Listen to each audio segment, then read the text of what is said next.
Good evening. So here is our next session in Biblical Worldview. And if I usually guess, biblical view of the economy would not be the most favorite of someone who wants to learn more. But I'll give you a couple of disclaimers here, or at least some explanations. I wrote a high school level course on free market economics, and I am condensing a lot of that material, although doing it in a very simplified version. And so condensing 10 months of teachings and 110 lessons into one was exciting. But the point is, I'm just hitting some of the high points, and some of those, I'll let you know that for those of you online, of course, this wouldn't be the case, but I've put some sources and books, that some of which I quote from here, on the front pew. There's also a couple of handouts that if you're interested, I'll mention them. I have a few of them up here. But let's begin with prayer. So Lord, we just thank you. We ask God that you'd help me to teach clearly, to teach simply, and Lord, help us to be illuminated by your word on what your standard is for the economy of a nation. And God, will thank you that your word is so clear on so many of these things once we see its application. So we'll ask your blessing now in Jesus' name. Amen. Amen. I'm going to start here with a little bit of review. We've done this before. Obviously, in most, I think almost every one that we've done in Biblical Worldview, we start in Genesis, because Genesis provides us the model.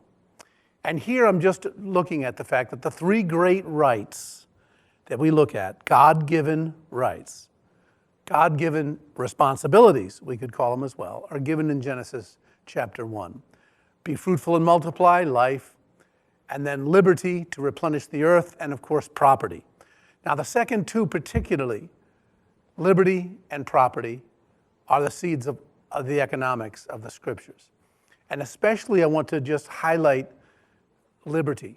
I give the quotes, or someone's been in, I give the quotes for this fact that on the quote sheet, I'm not going to read all of them, but on the quotes that you will see there, you recognize that I go through some of the Hebrew and the derivations as to why we come to the conclusion that this second idea of replenishing the earth is really the right of liberty, and that liberty gives people freedom to invent and to turn natural resources that God gives into prosperity.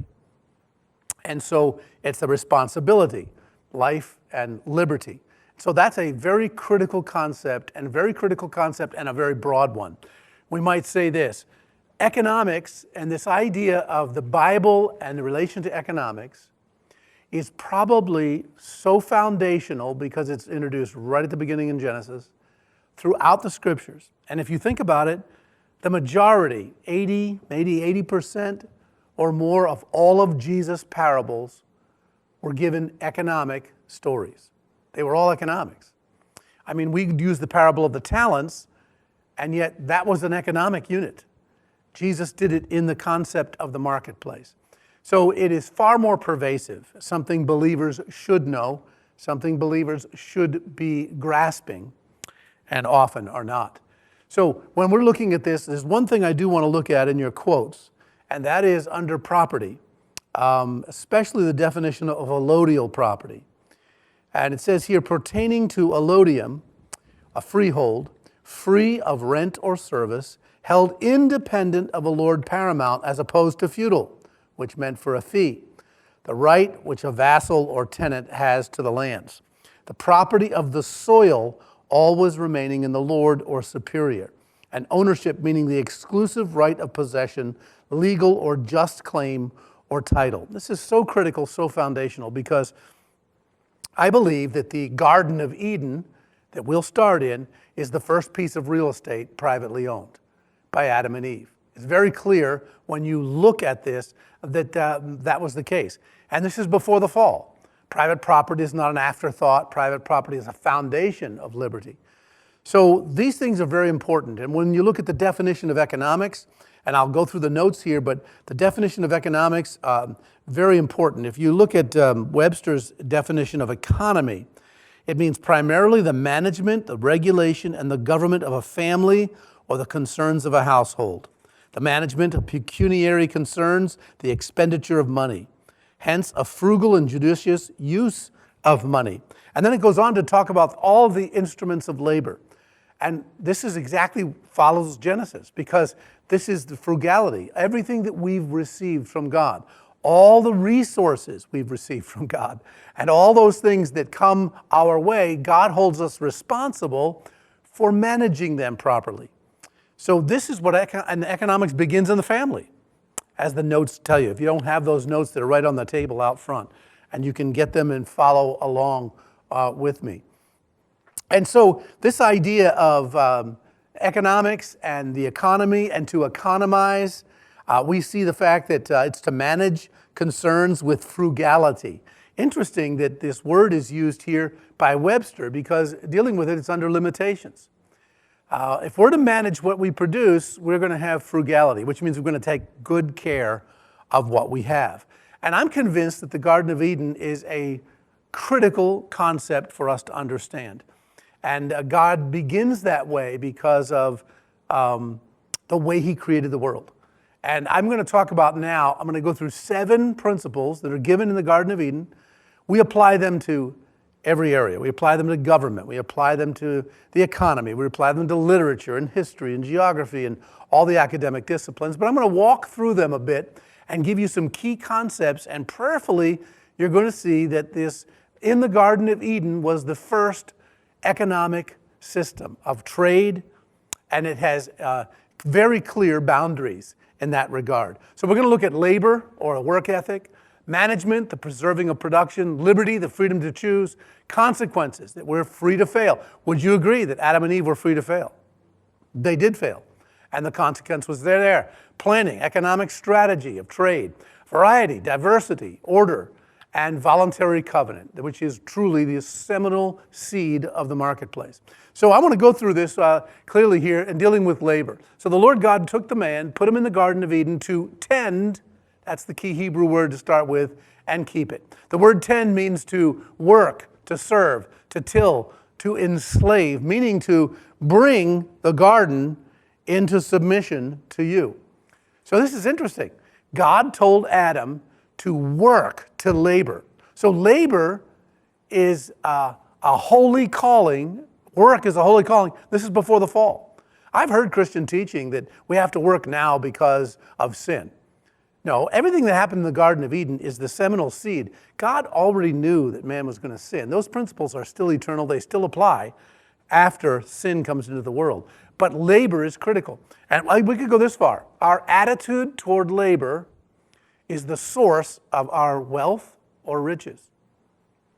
Your attitude toward work is critical. And the attitude defines your character. Think of it this way, all right? In the Bible, wealth is our attitude, our character, our dependability, and our skills. It's what we have to invest. Now think of it this way. I illustrate this with students when I talk to them. I said the question, I'll ask a high school class this question: how much wealth do you have, and how much riches? First of all, they haven't thought of the distinguishing between the two, but they'll say, well, not much, Mr. Jehle, don't even have a job. I'm a freshman. I don't even work. I said, no, you're going to learn something, because your attitude toward this class, your attitude toward homework, your attitude toward attentiveness is your wealth. If you have skills to offer, you are wealthy. If you have a good attitude toward work, you are wealthy. You are on your way to wealth. Wealth appreciates in value. What do you think? When a crash comes economically, individuals that have a love to work and have skills to offer, aren't they wealthy? Yes, they are. You may have no riches, which is cash or coins or whatever. You may not have much of that. But if you have skills, you have wealth. And if you hire somebody, who are you going to hire? Someone who wants to get rich or someone who wants to give you their wealth? Who would you rather hire? It's kind of obvious, isn't it? Someone who wants to bless you. Riches are what we spend, what we own, expendable. Generally, they depreciate in value. Riches depreciate. I got 5 cars. What are they worth after you drive them off the lot? Or I have 3 of this or 4 of those. Well, they go depreciate. Nothing wrong having them, but that's critical. And this is something we recognize.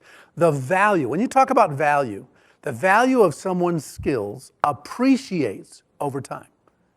because you learn to give those skills. You learn those skills, and you work that way. This introduces, even in the Garden of Eden, the idea of money. Now, of course, there was no money in that sense in the Garden of Eden because there was just free trade. But as they had children, as they increased and the influence expanded, even though they were no longer in the garden, they recognized this, that's critical because money is value. It's a commodity. And it's what you have to trade. And if you're willing to give it away and to trade it, you see this seminal idea of labor in the Garden of Eden. It's the root of competition. I've heard people say that there is no competition until after the fall. No, you have to look at competition in several ways. Competition is productivity. Nobody's going to produce the exact same. Nobody's going to produce the exact same skills, the exact amount of something. Productivity is important, and no two people are going to be the same. So what it is simply inspiring someone. Have you ever been inspired by someone who did their best? And all of a sudden you said, wow, I could do better myself. You know what I mean? I could work on that. And that's competition. It's positive before the fall. Now, after the fall, it gets ugly, and we want idolatry. We want to be the best, and we want to put down other people. That's corrupting the original idea. But the point is, competition inspires efficiency. It's what God and others have produced. So we see already in the Garden of Eden a very clear concept that I would dare say, because of the situation we have in America and how corrupt we've become, we are no longer a society that loves to work. We're a society that loves to get. But we're not a society that wants to bring our wealth, our skills, to be hired. In fact, as one person said during the 1930s and 40s and whatnot, they said simply this, that if someone hires you, you are simply for a time offering your wealth. We should not be dependent on needing to be hired. We should be productive enough to offer our skills. Whole different life, whole different mentality. Would you agree? That's seminal in an economy. Because we're going to go through the positive here, and then we're going to go through American history, and I'll hop and skip and jump because, of course, there's a lot to cover there. We want to go through these 7 principles first. So the second principle, look at this next command. Then the Lord God took the man and put him in the Garden of Eden to tend and to keep it. So the next key word is to keep what has been tended. So we can put this, so the word keep means to hedge about, guard it, protect it, attend. So obviously now with that means this. All right, Adam, go into the garden, and I want you're loving to work. Because he hasn't fallen into sin, he can't wait to get busy, all right? He can't wait to tend. He can't wait to deal with that. Well, now secondarily, you can't tend the whole garden. We're not sure exactly how large the actual physical Garden of Eden was. We don't have a sketch of that. We have a general idea where it was geographically because of the Bible, but we don't know. But obviously, they had to hedge about their day's work. Or this word wouldn't have been used. This is a word means to hedge it about, to give it a responsibility. So I need to do this section or this section. If I'm going to clean my cellar, if I want to have diversity from the normal daily life, you give me a task where I can organize, take things out, go to the dump. Man, I am just having a ball, okay? It's different. I pray while I do it. I think of different things. And this is tending. You put a hedge about it. Okay, this section first. If I can get that section of shelves done, that's going to inspire me to do the next section and to clean it out. And that's the way we manage things. Steward, it means a managing of domestic concerns. See, everything starts in the family because that's where God moves from the individual to the family.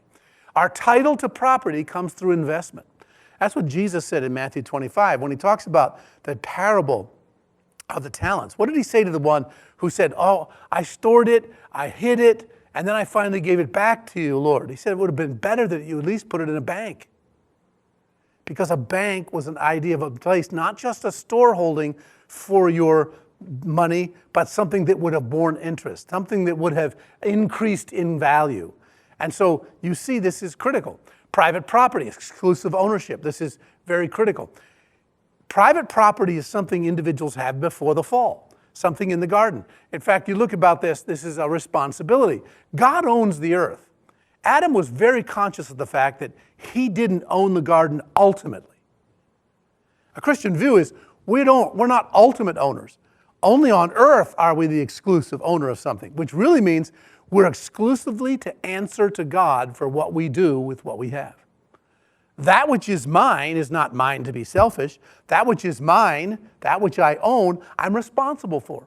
And would you agree that taking responsibility for your actions and for your resources is also missing in our country today? It's a blame game.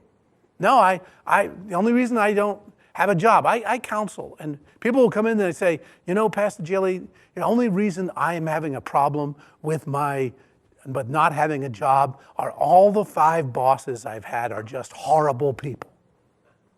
And I realized, okay, this is not the place to start, okay? This is not good, because I guarantee if it's 5 bosses in a row, it's not the bosses. The one common denominator aren't the bosses, it's you. You've had those 5 bosses, so what's going wrong here? So the idea is that God owns the earth, but he's given it by lot. Here's interesting. In the book of Deuteronomy, 19:14, when God distributed private property among the tribes, and they owned it, it was by lot. And do you know that was the biblical injunction? When this country was founded in colonial, every person's plot of land was called a lot. Still today, right? Lot 5, lot 6, lot 7. We still use the biblical terminology. The 8th and 10th commandments, thou shalt, of course, not steal, thou shalt not covet, are meaningless if there's no private property. You can't be held accountable if you're not responsible. And of course, after the fall, it's simply corrupted. We then move to greed. I want it, so you don't get it, or idolatry, or communal property. All those things are perversions of the original. So we move on, and I want to move pretty quickly, but you've got notes to review and whatnot. But I want you to notice the concepts that are given to Adam and Eve in the garden are foundational concepts of what makes an economy, a biblical economy in a nation. And if these values are in the hearts of people, you're going to have an economy operating properly. So the word free here means gratis or devoid of cost. The freedom to choose any tree. So it says, the Lord God commanded the man, of every tree of the garden you may freely eat. That was a command. So this was the law of liberty. So we could take economics, and I would teach my students, I said, if there's one word that could summarize economics from a biblical perspective, I would tell them it's the free choice of what you do with what you have. You can waste it, you can invest it. I remember a college classroom where this took place, and I would give the students this idea, and I said, if I could pass a $100 bill out to every one of you in the class in high school, and they're all going, oh, that's good, that's good. I said, yes, no, you haven't waited for the rest of the assignment. If I give you that $100 bill, I am only letting you borrow that $100 bill to see how much you can produce from that $100 bill by March. I'm giving it to you December. How much can you produce? What can you do with that $100 to make it $150, to make it $125, to make it $200? And that just blows it. What? No, I'm buying candy. I'm buying this and that. You're going to just spend it all? Then your riches turn to poverty. No. What kind of wealth? What can you do to invest that? That's what's dealing with a free choice, isn't it? You have a choice of what you do in this, and that's what it's supposed to be. So therefore, any economic system that removes the freedom of choice in the economy, so the government is now making the choices instead of you, is a problem. Government's role is a referee. All right, government is the house in which the economy lives. I usually illustrate this. That was a famous quote by Verna Hall, an historian in the early 1900s. But when she wrote that, but here's the idea. The economy is to freely flow within the walls of the government. The government, there has to be government there to deal with fraud, to deal with punishing monopoly that's trying to put someone else out of business and all those kinds of things, and greed because of sin. We wouldn't need government and a referee if there was no sin. But we need that. So now it's administer order and peace, as the Bible says. It's to promote production. And it's to protect what we call the economic freedom formula. The economic freedom formula is this. So if we take a look at this, and we take a look at this chart right here, we'd say that, okay, God gives us natural resources. And this was developed by Charles Wolfe, who was an economist. He worked with the Foundation for Economic Education, was a Christian, and wrote a lot on it. And it was simply this. God gives the natural resources, plus human energy, our passion to work, times tools where we can increase our productivity, and that equals man's material welfare. And you'll notice here, no part of that formula has government involved. Every individual should do it, but government should protect the right for you to use your human energy and take resources. So if you buy a field and you own the field, now what are you going to do? You buy the field, and what are you going to do with those natural resources? You have to expend human energy. You need to invest in tools so you can do it better, faster than you could do it by hand. And therefore, because man is creation, our hands are made different than any animal's hands. We can grip a tool, we can do things no animal can do. Some can come close, but nothing like that. We are designed to use tools. And this is how God does this. And that economic freedom formula protects it. After the fall, the tendency was for government to control supply and demand. Keep that in mind. I just hint that, but the idea of government controlling supply and demand, or forcing people to buy something, or telling them that they can't buy something, or all those kinds of things is anathema to the idea. Because listen, the Garden of Eden, who was the government? God. And did the government come in and make sure Adam and Eve didn't eat of the tree? So the government wants to make sure you don't fail. Is that the role of government? No, because God didn't do that. He's watching the whole thing.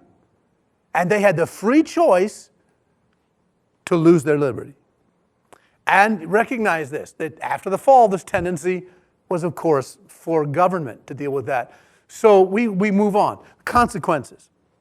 Look at the next one. But of the tree of the knowledge of good and evil, you shall not eat, for in the day that you eat of it, you shall surely die. Now that Hebrew word is the word affirmation, surety, truly, verily. It's the Old Testament version of Jesus saying, verily, verily, I say unto you, meaning you can count on this. When I say verily, verily, it will come to pass. We call it the biblical principle of sowing and reaping. We call it consequences. The marketplace is where we reap what we sow. This is the way, the Bible says this, you will be punished by the fruit of your actions. What does that mean? If you're allowed to a certain degree, now because of the mercy of God, we don't get everything we deserve that's negative. Neither do we get everything we deserve that's positive, because we're limited, we're fallible people. But God allows those things to happen, to sowing and reaping. I often say to the students, I said, you're going to hear this principle over and over again in this class, whatever it is, and you can be sowing and weeping if you sow the wrong seeds. It can come back and you'll say, wow, why did I do that? That's crazy. And here's how a free market can be self-regulated. I was talking to a politician who had come into the class one time in my class, and he was just saying, but Paul, this is crazy. You have to have government involved telling people what's best to buy, or they would never know. They wouldn't have the wisdom to do it. And I said, well, government's made of people too. Are you really going to tell me that everybody up there on Beacon Hill is automatically smarter than everybody else down here? Are you really going to tell me that? No, we all got the same problems. But consider the free market and consider this. This is another great little chart, the want satisfaction chain. Okay, so God's word shows us the way where sin does it. We have unlimited wants when sin comes in, and we recognize this, and we have unlimited. We're at the place where we want a lot, but we don't want to produce much. Do you follow me? If you want a lot, but you're not going to produce, you're going to live in scarcity. Correct? But if you are a Christian, wouldn't it be obvious that if you are a Christian and you live for the Lord, you put a limits on your wants? You don't have to have everything. You don't have to have it now. Our children are this way. I need it now. I need this. I want that. I want this. I want the other thing. And as a parent, you say, no, you don't need that. You can deal with the toys you have. You don't need any more. In fact, you play more with sticks than you do with anything else you were given with. You don't need a lot of toys. Your needs are getting expanded because there's that sin nature working. But that's how God does it. In a Christian free market, you have believers and others who inspire others. They can inspire you. You know, you have individuals. You can go through a neighborhood. You see one neighborhood filled with hoarding. Maybe the person, they have everything they've ever wanted. They can barely get through their kitchen. You've got other people who are at the place of, they hardly have anything, and yet they have skills, they have work, and they're blaming everybody for it. Then you have others, maybe they're Christians, maybe there are others that have limited their wants and been greatly productive. And when a neighbor visits somebody else, they get inspired. You see? How can you possibly live this way? This is the way we're supposed to be. Believers will tend to curb their wants and maximize their productivity. Secular market will tend to maximize wants, but do what? Reduce productivity. Does that make sense? That's why this consequences will be very clear in a biblical economy. Now, we get to this story where the Lord said, it is not good that the man should be alone. I will make a helper for him, comparable to him. The word make there is he would do it. He would act. He would make a miraculous act. And of course, God is talking about Eve.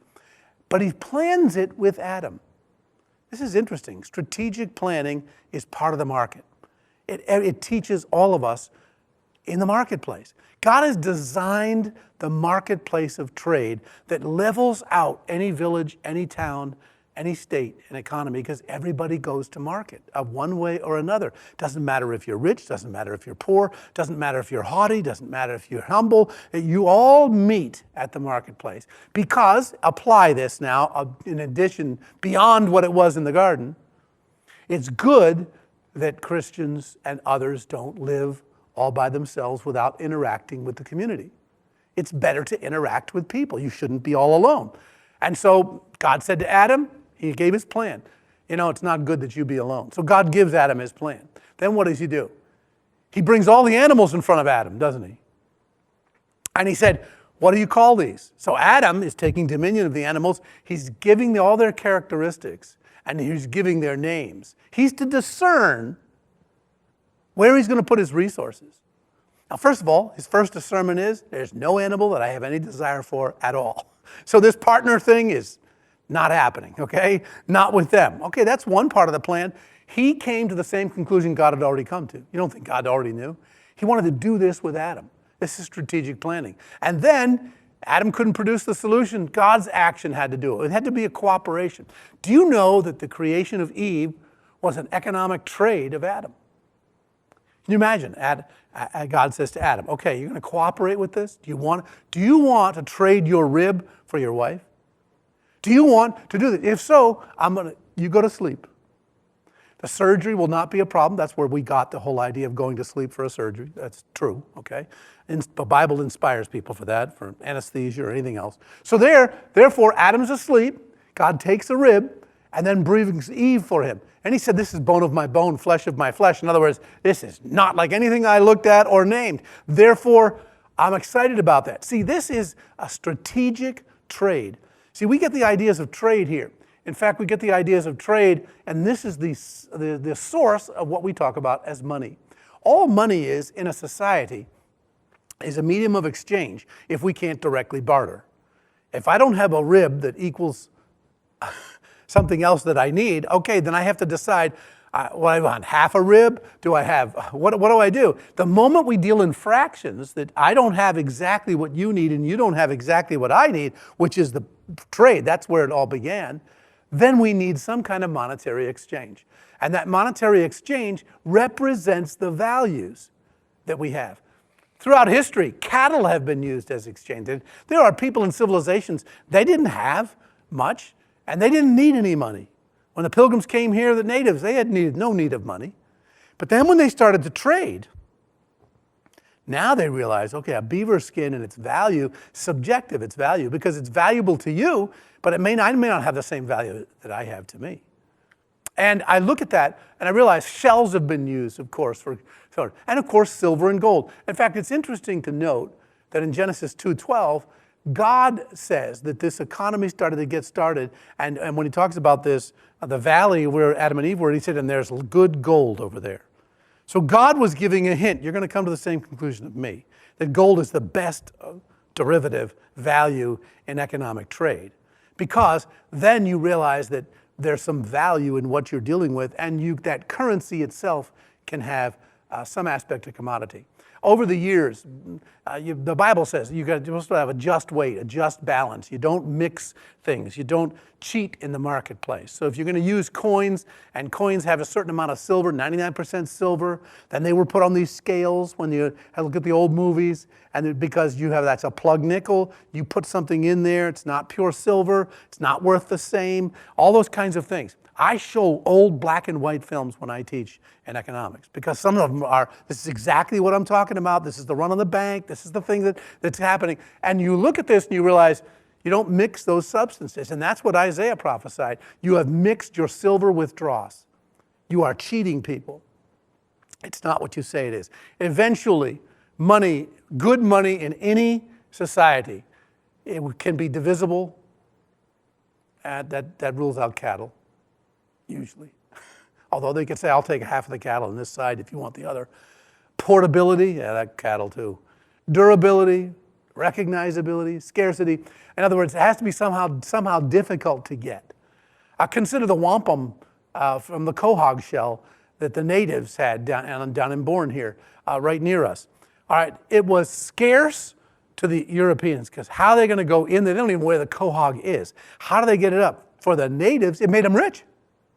They could go in and get those quahog shells out, but the hours it took to produce one bead of purple that was of great value exposed to what? This is labor. They're giving wealth. Do you follow me? They might get those beads, which make them wealthy. Then they can trade for skins, or they produce the skins, and they can trade for the tools that they didn't have. It made the Dutch, the European, the Pilgrims, and the natives wealthy. A trading post that used shells for money.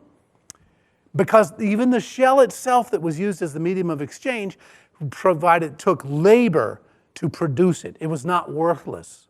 You follow me? It's a commodity. It's a commodity, what we call a commodity-based economic system.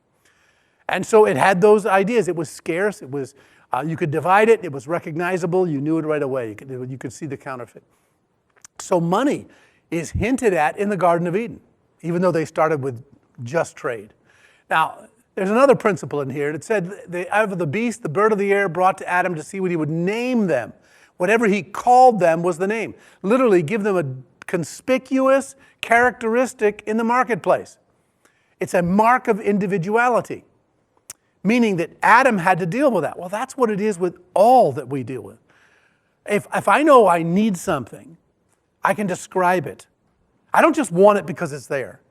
I can say, this is what I need. This is the product that I need. I need the following thing. So my wife and I are saying, okay, we could use a little tiny shelf looking like this, but for the following product. So let's find it. Where can we get it? And deal it, because I can describe it. I know exactly what we need. That's the idea. It has a variety. Individuals are responsible. You preserve. Self-preservation is critical. Competition in the marketplace is critical, because labor, it needs to be expended. And that competition does not have to be negative. It can be positive because it produces inspiration and efficiency. And also, if mistaken choices are adjusted normally. In a marketplace, if you buy the wrong product, you see, when you go into a store, you buy something, you're operating in covenant because you can return it. I'm the return specialist in our house. So I will try to return anything, and I'll try to talk my way through it. But the point is, I'll return it because I recognize mistake. Shouldn't have bought that kind, shouldn't have bought that color, shouldn't have bought whatever it is. There's a freedom then to return it. That's a freedom there, but a mistaken choice. But productivity, pricing, banking is coming out of this to preserve individuality. So Jesus said the least you could do is put it in a bank. Well, a bank was a warehouse for safekeeping of commodities, and second, it was used to lend out to others. So if you're in a community and you were going to put something in a bank, you would put something of value. So let's say that because the gold was the standard in American history, in the colonial period, and all the way up through the constitutional period. Well, if gold is the standard, then I'm going to take my gold, whatever it looks like, whatever it is. Maybe I have it into coins, and I deal with that. So I come to the bank. What is the bank? It's someone that you hire. Well, you'll pay a fee to store your gold. I don't want it in my wagon. I don't want it sitting in my log cabin, because then several people say I made a grill. And I'm a little bit nervous about that. It's easy to steal. So I'm going to put it in, I'll pay Dave to guard it. He likes guarding it, and he thinks that's cool. And now he's guarding everybody's gold, so he's in danger. But it's not just a storehouse. With my consent, Dave could come to me. He's the banker. So he comes to me and he says, hey, Paul, listen, you've got a decent amount of gold here. It's better for me and it's better for you if I lend it out to so-and-so who needs to borrow it. Do I have permission to lend it out? Now, if I give my permission, I write it down and say, you can lend out half of what I have there, because I want to know the other half is there all the time, right? I might need it anytime. You can lend out half of what it is and let someone else borrow it. Then the interest that they have to pay on the borrowing, some of it's going to pay him, right? His service. But who else? I'm investing in you now, right? So I'm going to get, that's capital investment. That's the beginning of a stock exchange, isn't it? I'm now putting it in your company because I like the way you work and invest, and your return blesses my return. It's exactly what Jesus was teaching. That's not the way it operates today. When I talk to the students about it and the banking, they're like, oh yeah, it's good. And I said, so, and I show them. I show them a gold coin. I show them, this was a $10 gold eagle coin, and I'll pass it around. First thing they're shocked about is how heavy it is. I know, this is not like the quarter in my wallet. No, it's not. And here's the silver. And here's the denominations of it. And if you were going to give that and you're going to invest in that, you're going to accrue value. See, this is what happens with individuality, because you discern your bank. You discern who's protecting it. And I would get a paper certificate usually that he would issue. So Dave issues me a paper certificate that says how much I have in his bank, correct? Is the certificate all my money? No. This is an IOU, isn't it? I can go to him and say, I got to get that back out again. Correct? Minus the fee for the time in which he's been guarding it. So I can do that, and I can always take it out. So the idea is, a paper certificate is not just now it started out that paper money in America was simply an IOU note. It was always on the bottom, and I've saved, some things from my father, other people, that say redeemable in gold. Does it say that anymore? No, of course not. So this is critical. Now we're going to move on, and I'm going to show you how this operated in America and what has happened since. So a lot to cover here, but here's the last principle here. Therefore a man shall leave his father and mother, be joined to his wife, they shall be one flesh. Well, the word join there, or cleave, means to impinge, cut, and cling. It's the Hebrew word for covenant. In order to make a covenant, you have to give up something. If I go into business with you, I have to cut something else out. I can't go into business with 9 people if I go in with you. So I give up something. It costs me something to gain something more. Correct? That's the meaning of covenant. So in a free market, no one should be forced to sell. If I sell something to Dave, haven't I cut it out of my life? Correct? I give it to him. He gives me what the value is. All right? And I could take it in legal tender. I could take it in gold. I could take it in silver. It used to be called a private contract under the Constitution. So what it is, and the government had nothing to say about a private contract, the price I pay and what he's willing to sell it for, or vice versa, is made between the two of us, period. Right? And if the contract is there, contracts used to always be paid in gold. Sometimes in silver, but the idea is precious metals were the basis of it. And the Constitution says all private contracts should be protected now and not interfered with. Of course, that's how we operate today, but anyway, no, we don't. But anyway, looking at this, wages are by voluntary consent of an employer with an employee based on productivity. So listen, we have to start with the ideal. If I'm going to pay somebody, I should be able to pay the person what I think they're worth, and then you decide to work for me whether you think it's worth it what I'm offering. Correct? Now, if somebody else works for me and they only work half the day and they're constantly fooling around, should I pay them the same? No, the best warning is I got to cut your wages because you're only producing half the time, and I'll give you another week. You can check this out because you're violating the contract. You said you would work for this many hours and you aren't working. You're constantly on your phone or whatever the thing is. And not back in the 1700s. But the point is that when you're dealing with those things, so that's the idea. So are you getting the idea here? That in the Garden of Eden, God, who represented the government, was not interfering with all of their decisions, though they would learn the consequences of their false decisions, which they did. When they violated what God said, they bought the wrong product, knowledge of good and evil, and they were kept out of the garden. Their consequences were severe, but they were warned. They were warned ahead of time. They had then this idea, they recognized that they did that. Look, if there's any more justification to say we should not be trying to bail everybody out who fails, that should be the starting point. That's how God did it, okay? Now, we trade with all internationally. This is the most important thing I would tell students is the best thing to do is if you're going to build covenant with another nation, the best thing we should do, and we used to do this, in the 1800s, we sent businessmen, Christian businessmen, to nations like China, who were closed to all trade. They didn't want anybody in their borders. Because China, they told their people that they were the richest nation on the world and everyone else was poor. They lied to their people because they were a monarch. But then they didn't allow anybody to come into port because if someone came into port and the people saw that they were richer, they'd start doubting the monarch. And that's the last thing they wanted. So what we did was when they were really poor, they were desperate for goods, we sent businessmen in and people like John Quincy Adams, president, they'd say the best thing to do is a Christian businessman model prosperity and they start getting open to trade. We'll trade with anyone, but we won't have a covenant with everyone. That covenant with few. We're not going to make a covenant with everyone because we need to discern whether we're equally yoked. So they would do that and they would trade.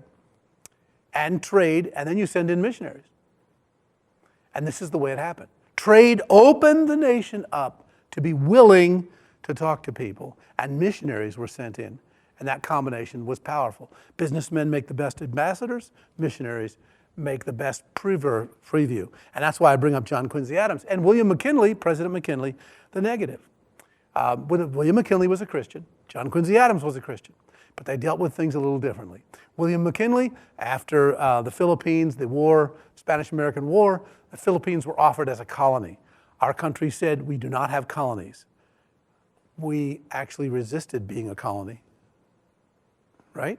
Said no, because that's a second-rate citizen, you're not equal. So therefore, we would do that. And William McKinley spent all night in prayer, and businessmen came to him, Christian businessmen, in the 1890s, and they said to him, if you take the Philippines as a colony, that means we can go in, and yeah, they can make a lot of money, and then when they become your servants, we can Christianize them, we can evangelize, and we can do that. It violated all the principles of what I'm talking about.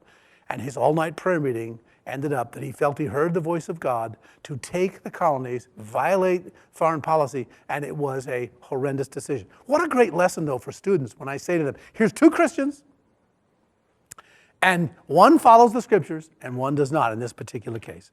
And yet, that's the way it is. We learn the consequences of that, don't we? In dealing with it, on covenant. So I know I'm moving along, but I want to be able to get the highlights. Now, let's talk a little bit about, as we look at this, kind of land the airplane. Let's talk a little bit of how does this operate? This is a biblical economy. No nation has a perfect biblical economy. But I submit to you that you can get the seeds of economic liberty right from the Garden of Eden. And you can take the biblical principles there and flesh them out to an economy in a nation. Well, think of it this way. What are the Pilgrims? The Pilgrims, first of all, saw the failure of communal economics. You remember they were forced by their adventurers right before they left to work 7 days a week or 6 days a week. They wanted to work 5 days a week, have a Saturday off for themselves and Sunday, of course, to worship. And then they were forced at the last minute to put everything into a pot after 7 years, divide it evenly, and even working that way daily. And Bradford said, if you bring things together in communal and people are not individually productive and don't learn from their own mistakes, you're going to produce lazy people. He wrote that in 1623. You're going to produce people who make excuses not to work. He says you're going to please people who feel like they have to be forced to do something, and then they went to prayer and they changed the system. Well, of course, that's cured. But now, the Puritans learned more lessons later on. You know, the Puritans fined you if they didn't think you were dressing modestly. The civil government fined you. Not only that, they fined you if you were eating the wrong foods. The Puritans came here not with a biblical economy in their mind. They had grown up in England. England had all these things, even the wrong things. So can you imagine the government telling you what you should eat? Well, you should know that today because we're going backwards. But anyway, tobacco, liquor, leisure, whatever it was. Also, the Puritans came with the idea of the fact that government sets the prices to regulate supply. So in other words, in colonial America, the government said, here's what it costs to shoe a horse. Here's what it costs. So they just told you what the cost was. And now everybody knew it, and you can't inflate that price. Not only that, they had a wage ceiling, a minimum wage law the Puritans put in. It said you have to pay them a minimum here. Now here's what happened. What happened is the Pilgrims continued to prosper. They didn't have any such laws like that. And you were free. They even put the grist mill outside the palisade walls to make sure it was a semblance of free enterprise. But the Puritans, what happened? If you tell someone you have to pay them this amount, can't change it, can't lower their wage, and you have to sell for this, and what does the record say? I can take it to the primary sources. It squeezed them out of business, right? They couldn't make a profit. Therefore, they could not, so they went out of business. Saugus Iron Works was a great example of that. Colonial resistance. When England started to say, you have to trade with us, you have to buy from us, that you can't do it any other. Starting in 1760, King George III, he said the following. He said, look, I'm going to tax you all your wool, okay? So the colonies start producing wool. They passed the Wool Act, which means you have to pay so much for the wool, it's not worth producing the wool. Then, the Hat Act. I take all the students, there's the Hat Act, the Wool Act, the Molasses Act, all these acts of tyranny against their economic production. But you know what it did? It produced private societies. By the time of the American Revolution, Abigail Adams, Mercy Otis Warren, you can go through the list of all these women. They formed guilds of all the women sewing and making their own clothes so they didn't have to buy them from England. They started to do it all themselves. They produced all their private businesses. That's how they resisted in the American Revolution. Well, and of course, then what happened in the Constitution? So when they got their freedom, why are these constitutional clauses so important? See, in Article 1, Section 8, Clause 5 and 6, it says that we coin money. Now, what does that mean to coin money? Well, the Constitution said this: the only role the government has is to coin the money in a standard, uniform way so that we know a dollar is a dollar in each of the states and all that kind of thing. You mined it privately. So the government didn't create the money. Individuals did. Remember, scarcity? So if you were going to take the danger to go into the mine and mine out the silver and gold, you could die. You may be sick the rest of your life from your lungs of what you breathe in. But you're going to take that risk. You're going to be wealthy because you're going to get the first cut on the market. But you come out with that gold and you sift that gold. I can then go in and purchase the gold. But if I want the gold bar to go into coins so I can use it in the marketplace, I got to go to a government mint. And for a fee, I pay the government to put it into the specific stamp that coins the gold or coins the silver. Does that make sense? Private mining, public coining. So that's a lot of liberty. In fact, people could create their own money that way. And the Constitution said nobody can emit a bill of credit. That's paper money. No government can ever emit a bill of credit at the state level or the federal level because everything has to be paid in gold or silver. I submit, and this is happening now. There's 2 or 3 states. This is going to hit the fan where the media is not going to be able to keep it out. If you had to today follow the Constitution and pay your taxes in gold or silver, it's never been amended. But if you had to do that, you would immediately see how valuable gold and silver is and how worthless the paper is. Oh my gosh, I can't believe that. Or I can't believe it's just 2 silver coins and I pay all my taxes. But it's a ton of paper money. because of how the value is. I'll throw this in. I use this in class. It's the exact same amount of gold that George Washington had to pay to have a suit tailored for him at his inaugural in 1789 would buy a brand new suit today. Same amount of gold. Is it the same amount of paper money, though? No, not at all. So the same amount, if I wanted to get a really good, fine, tailored suit, I'll pay in gold about the same as George Washington because it stays in value. The fluctuating value of the paper currency is what deceives us into saying, oh my gosh, it's gone up because inflation is theft. But taxing, the poll tax was the basis for government taxation, so it was uniformly equal. We have a whole session on taxation, so I won't do that now. But it was supposed to pay off the debts, we were supposed to provide for the defense, and only have general welfare, not special welfare. We're loaded with special welfare now. And we only borrow in wartime. So this was a very frugal government. We protect the economic formula, regulate commerce. The phrase regulate commerce in the Constitution in America particularly meant everybody played by the same rules. Today, regulate commerce means regulate, tax, everything that moves. Moves electronically, and anything else. Complete corruption of the clause and what it meant. And so it meant you're going to be a referee. You promote invention, the rule of law. You have private contracts are sovereign. You protect the right to fail. That's bankruptcy. The reason we have bankruptcy clauses in the Constitution is you have a right to fail. And you have a right, if you want to get back on your feet, you have a right to be protected from creditors that are going to want to bury you because of what happened. You have to give them time and all those kinds of things. Now, all these things have been, of course, perverted and corrupted, but I want you to note that there was an intention to protect, that the government would protect a free market economy. This was Madison's warning. If Congress can apply money indefinitely to the general welfare and are the sole and supreme judge of the general welfare, they may take the care of religion into their own hands. They may take the care into their hands of the education of children. Now, think, James Madison is writing in 1792. He says, if you misinterpret general welfare, in some future date, the government is going to run schools. What a shock. Establish in like manner schools throughout the Union. They may undertake the regulation of roads other than post roads. In other words, he's saying this, if you make this, can you imagine the government building roads other than post roads? Yes. In short, everything from the highest object of state legislation down to the most minute object of policy would be thrown under the power of Congress. For every object I've mentioned would admit to the application of money and might be called, if Congress pleased, provisions of the general welfare. See, general welfare initially was what benefited everybody all at once. If it didn't benefit every state in an equal manner, it's not general welfare. It's special welfare.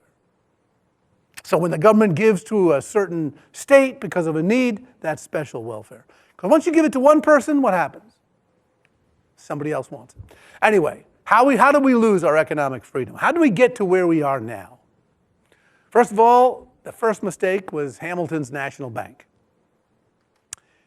It was a private bank that said, we will handle the money and just give it back to the government when you need it. Bad idea.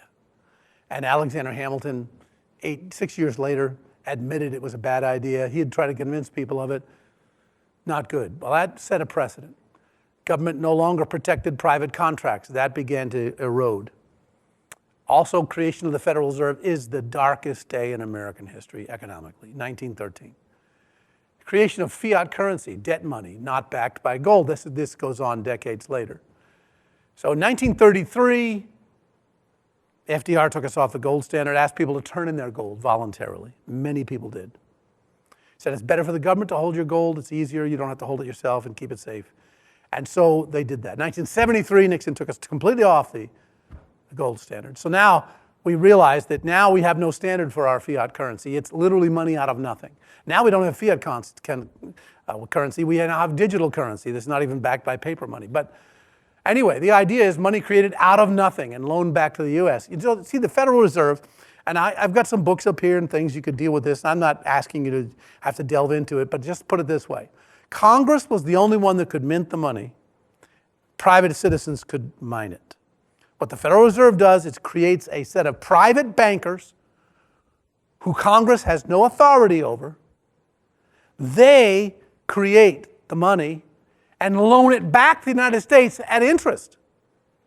So here's our own government, and they let us use the money. They're making the interest, so the private bankers have had a monopoly on money since 1913. It's come slowly, but the point is that it is a terrible thing to have created the Federal Reserve in that way. And that is creating money out of nothing. Digital money is now used to controlled by the modern monetary theory. And so real quickly, this is, because I don't have time to go through all of the issues here. Maybe in questions and answers I could elucidate a little bit. But the solution, I think Ron Paul's correct, abolish the Federal Reserve.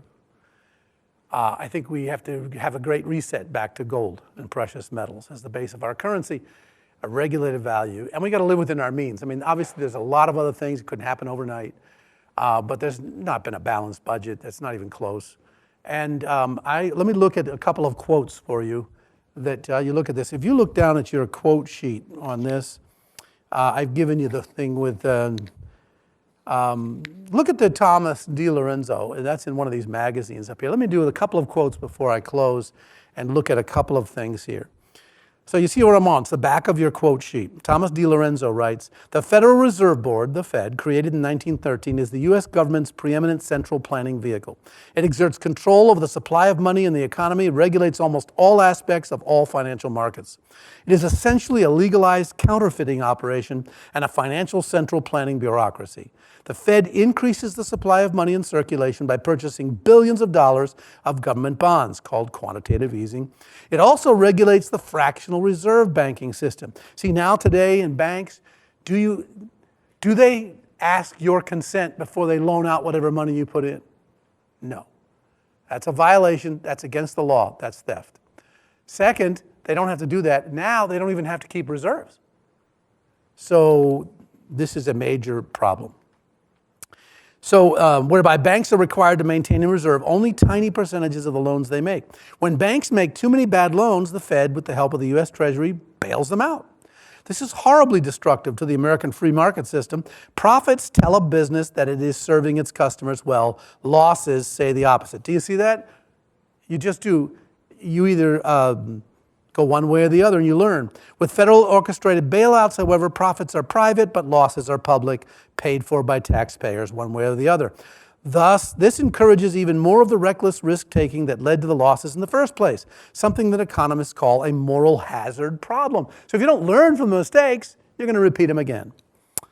Gary North writes, "If moral corruption is widespread, then there is no more characteristic sin than monetary debasement, for money is the common medium of exchange.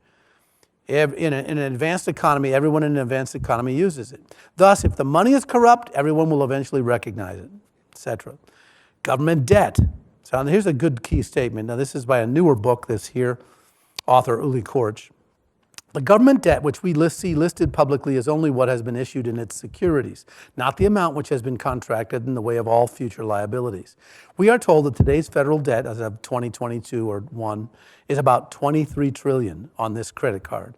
But what is the actual contracted debt? The way you and I would consider our total debt is called the fiscal gap. Today, to the best of our knowledge, it's in excess of $200 trillion. So what you're being told is not the truth. The nation is more of an economic problem than you know, okay? And you recognize that this is the case. And he said, and he goes through this early course, loans are created ex nihilo, meaning out of nothing. Loans increase the money supply. Payments on principal decrease the money supply. Banks earn interest on the money that they themselves have created. Savings come from loans, not loans from savings. And finally, therefore, you must have debt to keep the system going. It's a debt-based commodity. So the more the nation goes in debt, the more the bankers get rich, and one of the biggest engines is war. War finances this. So that's why you look at it and say, how come recently we have now, you don't really print the money anymore because it's digital, but the point is, there's been more money, quote, created in the last 6 years than in the entire history of the United States. And so this debt is mushrooming out of control. And so this becomes a massive problem. And Ron Paul, listen, I like this little quote. If we stuck to the Constitution as written, we'd have no federal meddling in our schools, no Federal Reserve, no U.S. membership in the UN, no gun control, no foreign aid. We'd have no welfare for big corporations or the poor, no American troops in 100 foreign countries, no NAFTA, no GATT, no fast tracking, no arrogant federal judges usurping state rights, no attacks on private property, and no income tax. We could get rid of most of the agencies and most of the budget. The government would be small, frugal, and limited. And it's a shock to people to say, oh my gosh, how small would the government actually be if it was constitutional and matter? So what do we do? Let's close with this. I say, first of all, always realize you start with you and the Lord. Labor not for food that perishes. Don't make the things you want number one. Labor for your walk with God. Go to God with those things. And don't be fooled by government promises.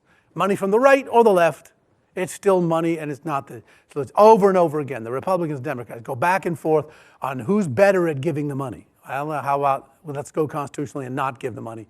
But the point is that you prepare for economic inflation. Inflation is a theft. Inflation is probably worse than you realize. And you use sustainable alternatives. So we need to go from a debt-based currency to a value equity-based currency. A new movement is arising in America called the sovereign money movement. And that's to return money to a commodity base. Good movement. Change banking to limited purpose banks, the LPB they're called, with 100% reserves. I like that, okay? There's more and more banks. They're hard to find, in New England particularly, but they do exist. And then solvency for all corporations with real assets. In other words, corporations, if they have to report their liabilities and their assets, they should be real. They should not be fake and made up. So that's why we have 200 trillion plus debt. Because the liability in America is, we don't just have it on what we had as the fiscal gap between what we took in and what the budget is. We're already budgeting a loss of trillions of dollars. But the worst thing is we owe all our securities and liabilities. You owe a complete pension to every congressman or woman that retires. You owe pensions to you start adding all those up, the pensions and the promises that you had, and you're wildly up to over 200 trillion. And that's why I've written articles on it and published it, that we need to stop giving politicians career benefits. But anyway, if they're true servants. And we discern barter, simple trade with your trusted neighbors. It's all going to go local, folks. So anyway, that's a mouthful. But let's stop right there and open up the lines for any questions, because there's so much more I could say, but it may come out in questions.